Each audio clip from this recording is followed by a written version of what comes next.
Kita mulai. A'udzu billahi minasyaitonir rajim. Bismillahirrahmanirrahim. Assalamualaikum warahmatullahi wabarakatuh. Alhamdulillah, alhamdulillah alladzi hadana li hadza wa ma kunna linahtadiya laula an hadanallah. Asyhadu an la ilaha illallah, asyhadu anna Muhammadan abduhu wa rasuluh. Allahumma salli wa sallim wa barik ala rasulikal karim. Habibina al-Mustafa Sayyidina Muhammad wa ala ali Sayyidina Muhammad. Kita bersyukur Alhamdulillah pada pagi hari ini kita masih diberi kesempatan hidup oleh Allah Azza wa Jalla, dan kita selalu bersyukur. Semakin bersyukur, semakin janji Allah menyata, yaitu bertambah nikmat yang Allah limpahkan kepada kita. Dan manusia hanya dibagi dua, imma syakirun wa imma kafur. Redaksi Al-Quran menunjukkan bahwa manusia ada yang bersyukur, ada yang tidak bersyukur. Ini dalam surat Al-Insan. Dan hanya kita mengingatkan, apakah saya termasuk hamba-hamba Allah yang bersyukur pada Allah Azza wa Jalla? Lihat, lisan kita selalu mengucapkan Alhamdulillah atau tidak. Dan bentuk syukur yang dahsyat adalah ketaatan kepada Allah. Ketaatan kepada Allah adalah harus pondasinya takwa kepada Allah Azza wa Jalla.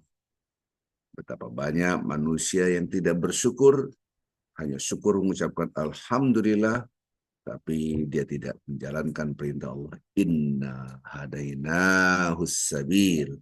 Kami berikan petunjuk kepada manusia dengan perangkat yang diberikan oleh Allah. Diberikannya akal, hati, pendengaran, penglihatan, semua diberikan oleh Allah. Imma syakiran, ada yang bersyukur, wa imma kafuro, ini dalam surat Al-Insan. Ada yang bersyukur, ada yang kufur. Surat Al-Insan ayat yang ketiga. Mudah-mudahan kita termasuk hamba-hamba Allah yang bukan hanya mengucapkan Alhamdulillah, tapi rasa syukur kita nampak dalam amal saleh, nampak dalam ketaatan. Salam dan salawat selalu kita junjukkan pada Nabi Muhammad Sallallahu Alaihi Wasallam. Ini pun demikian, mudah-mudahan kita termasuk hamba Allah yang tidak lepas salawat dalam lisan kita, keseharian kita, baik berdiri, duduk, berbaring. Allahumma salli wa sallim wa barik ala Rasulih Sayyidina Muhammad wa ala ali Sayyidina Muhammad. Semoga Allah memberikan penghormatan kepada kita yang selalu memberikan salat kepada Rasulullah SAW, dan bentuk cinta kita kepada Allah yaitu ketaatan kita kepada Rasulullah, dan bentuk ketaatan kita kepada Rasulullah SAW, kecintaan kita diantaranya kita selalu bersalawat kepada beliau. Mudah-mudahan kita termasuk umat Nabi Muhammad SAW yang selalu memuji Allah, berzikir, dan selalu bersalawat kepada Rasulullah SAW. Bapak Ibu yang cinta Allah Subhanahu wa Ta'ala, melanjutkan kajian yang sebelumnya, yaitu tentang takwa. Kan kita termasuk hamba-hamba Allah yang bertakwa pada Allah. Kalaulah kita perhatikan kemarin, kata-kata takwa ada dua rasa. Rasa cinta dan rasa takut menjadi satu kesatuan yang tidak boleh dipisahkan. Ya, maka banyak di antara kita lihat Al-Quran, bertakwalah pada Allah, ditranslate takutlah kepada Allah. Itu terjemahan tidak salah, maksudnya takut di situ yang mengandung rasa cinta yang dahsyat, ya. Cinta yang dahsyat kepada Allah, maka menumbuhkan ketaatan. Jadi bukan sekedar takwa adalah menjalankan perintah Allah, menjauhi larangannya. Jadi kalau kita buka definisi takwa adalah menjalankan perintah Allah dan menjauhi larangannya. Ternyata kita harus perdalam lagi, perdalam lagi, sehingga kita ngerti, oh takwa artinya adalah menjaga dan memelihara. Menjaga dan memelihara itu memakai rasa. Kalau bicara rasa, maka harus hati-hati, karena rasa itu fluktuatif. Yang disebut dengan affection. Tapi yang disebut dengan cognition, dia tidak fluktuatif, stabil. Ya. Nah, di sini harus kita pahami, oh takwa itu bukan sekedar menjalankan perintah Allah menjauhi larangannya. Kalau kita buka Quran, apakah takwa? Definisinya umum. Buat yang umum, oke, kita tidak bukan saatnya lagi belajar secara umum, tapi lebih dalam lagi, lebih dalam lagi, lebih dalam lagi. Bagaimana menumbuhkan perilaku ketaatan, menjalankan perintah Allah, bagaimana menumbuhkan perilaku menjauhi larangan Allah, dua-duanya ketaatan, harus pakai rasa. Rasa inilah yang tadi kemarin kita sudah bahas, surat 66 ayat 6, triple 6. Ya ayyuhalladzina amanu, surat At-Tahrim ayat 6, hai orang beriman, ku anfusakum wa ahlikum nar, jagalah diri Anda dan keluarga Anda dari api neraka. Nah, diri Anda dan keluarga Anda. Berarti kita pasti mencintai diri kita. Kita pasti mencintai keluarga kita. Entah yang ke atas, yaitu orang tua, atau ke bawah, yaitu anak. Bahkan di sini sudah banyak punya cucu. Ya, pasti kita cinta. Ataupun yang ke samping, yang bukan urusan dengan darah, pasangan hidup kita. Ya kan? Subhanallah, saudara kandung kita, kerabat kita. Ini kita cintai, karena kita pasti mencintai itu semua. Jangankan manusia, binatang pun mencintai keluarganya, mencintai anaknya. Itu cinta biologis.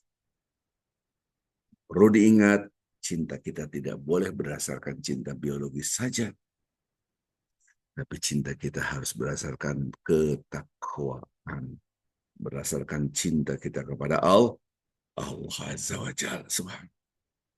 Betapa banyak orang mencintai seseorang karena pendekatan biologis saja. Orang ini akan runtuh semua, rontok semua. Apa itu rontok? Cinta-cinta itu semua. Al-akhilla yawma idzin ba'dhum li ba'd. Jadi yang namanya orang mencintai itu murni hanya karena Allah. Al-akhilla itu maksudnya adalah dulu dia dekat sekali di dunia. Pertemanan yang luar biasa, kedekatan yang luar biasa. Tapi nanti di akhirat menjadi musuh. Kenapa?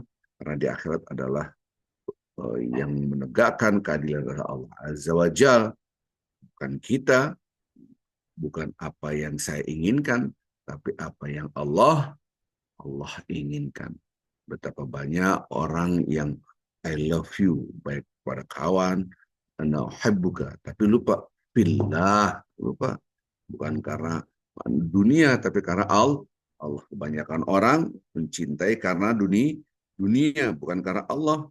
Maka tidak aneh redaksi Al-Quran mengingatkan kita bahwa nanti suatu saat Anda akan melihat ketika kita hidup di dunia, baru ketahuan al-akhilla yauma idzin, orang-orang yang sangat dekat, apa ikatan yang luar biasa, ba'dhum li ba'din aduh, dulu luar biasa kedekatannya, tapi nanti pada hari akhirat mereka saling bermusuhan, saling menjatuhkan. Kenapa? Karena ini membiarkan orang tidak taat kepada Allah. Ataupun yang satu mengajak orang kepada kemaksiatan. Akhirnya hubungan mereka bukan karena Allah, tapi karena biologis, karena kedekatan. Maka kita harus paham, bangunan yang kita bangun adalah ussis ala taqwa. Kekuatannya adalah karena ketakwaan kita kepada Allah Azza wa Jalla. Maka ada istilah uhibbuka fillah. Aku mencintai engkau karena Allah. Maka ada rasa cinta, ada rasa takut yang kita tanamkan di hamparan bumi ini. Cinta kita karena Allah, benci kita pun karena Allah. Bukan karena dunia. Karena dia nggak ngasih uang, saya nggak suka sama dia. Berarti Anda bencinya karena dunia.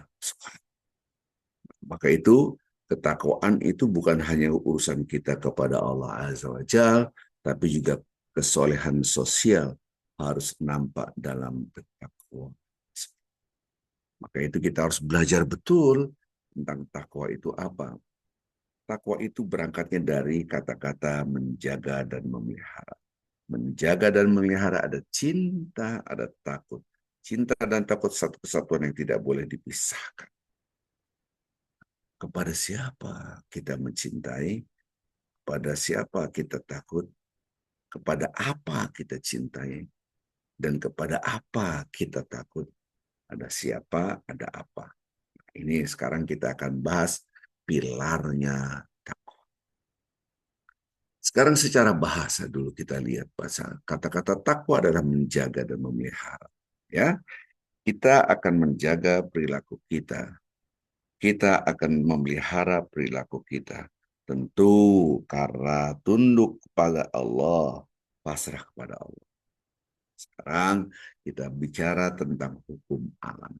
Di dalam hukum alam, ketika kita berbicara tentang menjaga dan memelihara, kita jaga tutur kata kita jaga perilaku kita. Biasanya orang itu terjaga apabila merasakan, dilihat, diawasi, dimonitor. Ya, subhanallah. Begitulah diri kita. Kita balik ketika orang itu merasa free, tidak ada yang mengawasi, tidak ada yang melihat. Nah, disitulah siapa kita. Karakter seseorang nampak ketika dalam kesendirian. Karakter orang itu apakah dia berbuat baik atau tidak berbuat baik ketika dalam keadaan kesendirian. Itu karakter.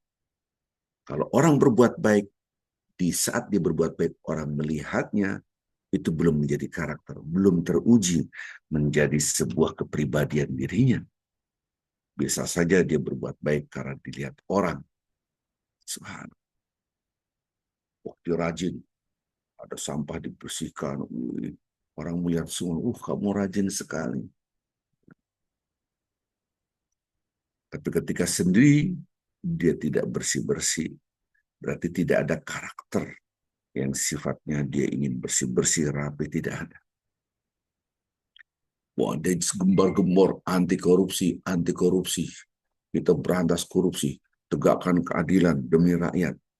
Tapi ketika dalam keadaan kesendirian, dia tanda tangani kebijakan-kebijakan yang menguntungkan kantong pribadi, berarti dia korupsi karena dia merasa tidak diawasi. Anda sebagai penegak hukum harus ditegakkan hukum negara ini. Yang salah, salah. Yang benar, benar. Tapi ketika tidak ada orang, CCTV-nya dihancurkan. Supaya tidak ketahuan, rest area diratakan. Karena pembantaian kilometer 50, FPI dibunuh semua. Yang bunuh polisi semuanya. Itu tidak ada karakter. Jadi kebohongan-kebohongan akan nampak. Maka itu, orang itu akan merasa diawasi, akan keluar perilaku terjaga. Nah, apa hubungannya dengan kita semua? Coba lihat. Saya kasih ilustrasi lagi. Anak-anak kelas 1 SD lari sana, lari sini. Ada gurunya, pas ada gurunya langsung lari-lari. Gurunya masuk kelas. Kamu tadi lari-lari. Enggak apa, saya tidak lari-lari. Itu bohong. Kenapa? Karena dia merasa bebas ketika tidak dilihat. Tidak ada yang melihatnya, tidak ada yang mengawasinya, maka orang itu tidak memiliki integritas. Maka ketakwaan adalah pilar pertama, fondasi pertama, ngambil daripada rukun iman. Iman kepada Allah. Maka itu kita ada merasakan dilihat oleh Allah. Itulah pilar pertama, takwa. Merasakan diawasi oleh Allah. Merasakan itu di dada, bukan di sini. Para koruptor, kalau kita tanya, apakah Allah tahu Anda nyolong? Tahu. Tapi tidak merasa dilihat oleh Allah. Dan yang berzina pun, apakah Allah tidak tahu? Maha tahu. Tahu itu di sini. Kita tahu Allah tahu, tapi beda orang bertakwa. Orang bertakwa merasakan Allah tahu. Beda. Yang pelit, yang tidak mau sedekah, apakah menurut Anda yang baik itu membantu apa menjadi perilaku dermawan ataupun kikir? Ya harus bantulah.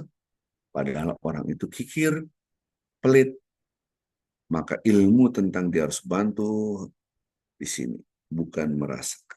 Duh, kalau orang kikir, Allah tahu nggak? Tahu lah. Padahal yang ngomong adalah orang yang kikir. Disinilah baru kita ngerti takwa adalah merasa diawasi oleh Allah. Rasa itu di dada, bukan di kepala. Maka Rasulullah SAW meletakkan tangannya di dada beliau. Dan Rasul mengatakan, at-taqwa hahuna, at-taqwa hahuna, sampai 3 kali. Takwa itu letaknya di sini, takwa itu letaknya di sini, takwa itu letaknya di sini. Maka kalau Anda merasa diawasi, merasa dilihat, merasa dimonitor, merasa kebersamaan dengan Allah, itulah pilar pertama. Jadi rasa kebersamaan Allah inilah menjadi pilar pertama takwa. Keluarlah perilaku dua, yaitu menjalankan perintah Allah, menjauhi larangan. Menjalankan perintah Allah adalah cinta, menjauhi larangannya adalah takut. Kembali lagi, takwa artinya menjaga dan memelihara. Menjaga dan memelihara ada 2 dimensi, cinta dan takut. Mengukur cinta kita kepada Allah, ukurlah, lihatlah dari sejauh mana Anda takut kepada Allah. Kalau saya cinta, tapi dia ada rasa takut, berarti cintanya bohong. Bahkan suami istri, udah bisa aja. Itu sebetulnya ungkapan tidak ada rasa cinta. Gitu. Apa iya Anda mengatakan itu kepada anak? Ya udah, kamu bukan anak saya. Sampai pun Nabi Nuh ketika anaknya dia berenang, sini nak, ayo nak, masuk perahu. Gak mau. Tetap ada rasa cinta. Ya Allah, dia anakku ya Allah. Kata Allah SWT, dia bukan keluargamu. Jadi keluarga yang sesungguhnya adalah innamal mu'minuna ikhwah. Jadi keimanan ketakwaan itulah yang mengikat kita melebihi ikatan biologis. Baik, jadi balik lagi tadi, pilar pertama takwa adalah rasa kebersamaan dengan Allah. Rasa kebersamaan Allah pasti ada 2 rasa, cinta dan takut. Cinta kepada Allah. Maka tidak aneh kalau kita lihat redaksi Al-Quran, bertakwalah pada Allah, wattaqullah wati'un, bertakwa pada Allah, bertakwalah pada Allah, wati'un. Nah, artinya apa? Bertakwa pada Allah dan taatlah. Hai, rasakan Anda itu dilihat oleh Allah, dimonitor oleh Allah, Allah menilai Anda, dan pasukan-pasukan Allah mencatat, malaikat kanan kiri, organ tubuh kita, semua mencatat apa yang Anda lakukan. Maka taatlah kepada Allah. Itu diulang-ulang. Fattaqullaha wa ati'un, fattaqullaha wa ati'un, fattaqullaha wa ati'un, fattaqullaha. Itu selalu diulang-ulang di dalam Al-Quranul Karim. Bertaatlah pada Allah, bertakwalah pada Allah, fattaqullah wati'un. Taatlah, maka taat adalah bukan sekedar taat begitu saja, tapi takwa. Loh, apa bedanya? Nah, ini akan kita bedakan. Lihat tangan saya, ya alladzina amanu, kemarin kita bahas puasa, hai orang-orang beriman, kutiba alaikumusiyam kama kutiba alladzina min qablikum, diwajibkan kalian berpuasa sebagaimana umat sebelum kalian. Ujungnya la'allakum tattaqun. Depannya hai orang beriman, ujungnya agar kalian bertakwa. Ayat pertama di mukadimahi hai orang beriman. Ya, kemudian agar kalian bertakwa. Maka orang beriman pasti sholat, pasti puasa, pasti menjalankan perintah Allah. Tapi ternyata belum tentu bertakwa. Karena kata-katanya la'allakum tattaqun. Ini kan melanjutkan kemarin. Sama ketika kita khususnya bapak-bapak nih selalu dengar ayat ini, ya alladzina amanu taqullaha haqqa tuqatih wa la tamutunna illa wa antum muslimun. Kayak orang beriman bertakwa dengan sebenar-benar takwa. Jadi kita harus paham. Takwa di sini adalah rasa. Sementara rasa kebersamaan Allah itu fluktuatif. Kita bikin kegiatan, semangat. Tiba-tiba ada orang yang ngeblok. Gak usah dikasih uang, gak usah. Padahal yang punya uang membolehkan. Karena dia pegang uangnya, merasa kuasa. Biarin, nggak bisa jalan tuh kegiatan. Alhamdulillah, kegiatannya jalan. Kenapa? Kita tidak terikat dengan manusia. Tapi ada Allah Azza wa Jalla. Subhanallah. Ketika kita, ayo makmurkan masjid. Taruhlah bendaharanya yang megang uang, blok kita. Nggak ngaruh. Padahal yang punya uang terus semangat. Subhanallah. Atau kita ini kalau ini di Jakarta, di masjid di Jakarta.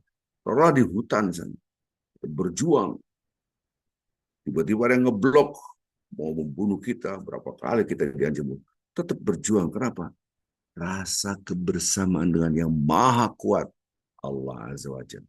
Maka orang yang bertakwa, kenapa digerakkan oleh Allah bukan dengan makhluk, dengan manusia.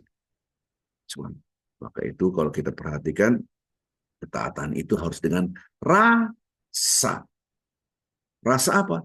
Rasa kebersamaan dengan Allah. Rasa kebersamaan Allah inilah yang tidak mudah. Nanti bagaimana cara menumbuhkannya? Nanti. Ini satu-satu dulu. Jadi pilar pertama adalah bersama Allah. Rasa. Maka itu kalau kita perhatikan, ya ayuhan nas, hai manusia, ittaqu rabbakum, bertakwalah pada ini surah An-Nisa ayat pertama.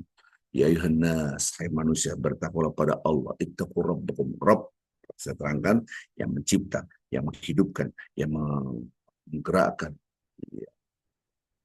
mematikan, yuhyi wa yumiit. Rabb itu kaitannya dengan yang mencipta alam semesta, yang memiliki alam semesta, yang mengatur alam semesta, yang menghidupkan alam semesta, yang menggerakkan alam semesta. Ini namanya Rabb. Maka tauhid rububiyah.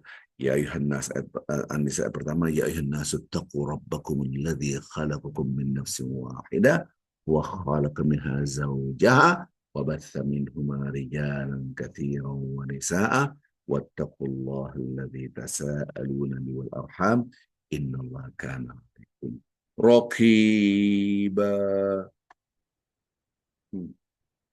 Jadi, hai orang-orang, hai manusia, bertakwa pada Tuhanmu yang menciptakan kamu dari satu jiwa, dan diciptakan dari satu jiwa itu laki-laki dan pasangannya, itu Adam dan Hawa. Dan dari Adam dan Hawa ini, laki-laki yang banyak, perempuan yang banyak, berkembang biaklah manusia. Bertakwalah pada Allah yang kalian saling membutuhkannya. Ingat Allah itu maha mengawasi, raqiban, mengawasi, melihat, dimonitor. Maka kata-kata takwa di sini ditutup dengan innallaha kana 'alaikum raqiba. Disitulah Anda merasa diawasi oleh Allah. Jadi pilar pertama adalah orang itu akan terjaga perilakunya, terjaga tutur katanya, terjaga matanya, pendengarannya, apabila rasa kebersamaan dengan Allah. Perlu diingat, Allah mencatat amal kita semua.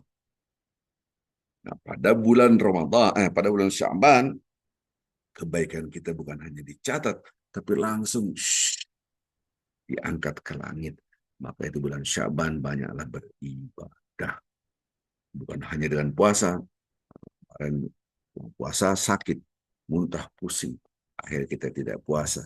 Ya sudah, berbuat apa? Apapun kebaikan kita galakkan pada bulan Sya'ban menyambut bulan Ramadan. Subhanallah. Ini pilar pertama.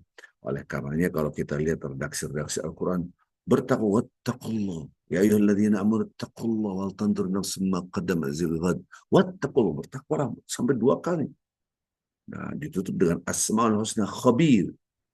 Allah khabir bima ta'malun. Allah Maha melihat, mengetahui. Gelar redaksi Al-Quran, bertakwa pada wattaqullah innallaha alimun bidzatis sudur. Ditutup dengan kata-kata ayatnya, bertakwa kepada Allah. Allah tahu isi hati Anda yang terdalam, pikiran Anda yang terdalam. Jadi di sini menunjukkan bahwa ketakwaan itu adalah rasa kebersamaan dengan Allah. Kadang-kala kita tidak merasakan bahwa takwa ini Allah mengetahui. Jadi kalau kita melihat orang, apa sih dia tuh? Astagfirullahaladzim ya Allah, kenapa ada perasaan gitu ya Allah? Nah itu takwa tuh. Karena merasa dilihat oleh Allah Azza wa Jalla. Nah, permasalahannya kita kan kadang-kadang malah dikembangkan. Apa itu? Terus, terus menjadi kebencian, kebencian, kebencian. Padahal hati kita ada yang monitor. Siapa yang monitor? Allah Azza wa Jalla. Itulah harus kita sadari. Ternyata redaksi-redaksi dalam Al-Quran, setiap kata-kata instruktif berkaitan dengan takwa, pasti berkaitan dengan Allah. Allah melihat, Allah mengawasi, Allah mengetahui isi hati kita, dan seterusnya. Nah, ini baru satu pilar. Kenapa? Karena memang secara hukum alam, orang itu akan terjaga perilakunya, hati dan pikirannya terjaga kalau merasa dilihat, diawasi, dan dinilai. Dan nilai ini akan menentukan masa depan kita yang abadi, yaitu akhirat. Jadi kalau kita tidak merasa dinilai, tidak merasa diawasi, tidak merasa dicatat, maka tidak terjaga. Tes. Oke, kita mulai tes. Allahu Akbar. Ketika kita sholat, hati dan pikiran kita tidak merasa diawasi. Mikirin makanan. Karena merasa tidak diawasi. Padahal akan dicatat semua. Anda si fulan, jam sekian, detik sekian. Ketika dia ucapkan Allah Akbar, dia mikirin sayur. Dia mikirin jemuran. Itu tercatat rapi semua. Serapi-rapinya. Jadi Anda pikir ketika kita sholat mikir macam-macam itu tidak tercatat, tercatat rapinya luar biasa. Sekecil apa. Marilah kita tingkatkan ketakwaan kita dengan berpuasa, merasa dilihat, diawasi. Maka aplikasinya orang puasa nggak makan, nggak minum, bukan tidak makan, tidak minumnya. Yang dibangun adalah la'allakum tattaqun, yang dibangun adalah rasa kebersamaan dengan Allah. Kebersamaan Allah, ingat, dia mencatat nilai dan ini membuahkan nanti kehidupan abadi kita yaitu akhirat. Subhanakallah hamdik asyhadu an la ilaha illa anta astaghfiruka wa atubu ilaik. Insyaallah kajian ini besok kita akan lanjutkan pilar kedua tentang takwa. Pilar pertama adalah tentang rasa kebersamaan Allah. Mari kita tingkatkan ketakwaan ketika sholat, rasa dilihat oleh Allah. Ketika puasa, rasa dinilai oleh Allah. Dimanapun Anda berada. Khususnya ketika dalam keadaan kesendirian. Subhanallah wa bihamdik asyhadu an la ilaha illa anta astaghfiruka wa atubu ilaik. Saya mohon maaf. Assalamualaikum warahmatullahi wabarakatuh.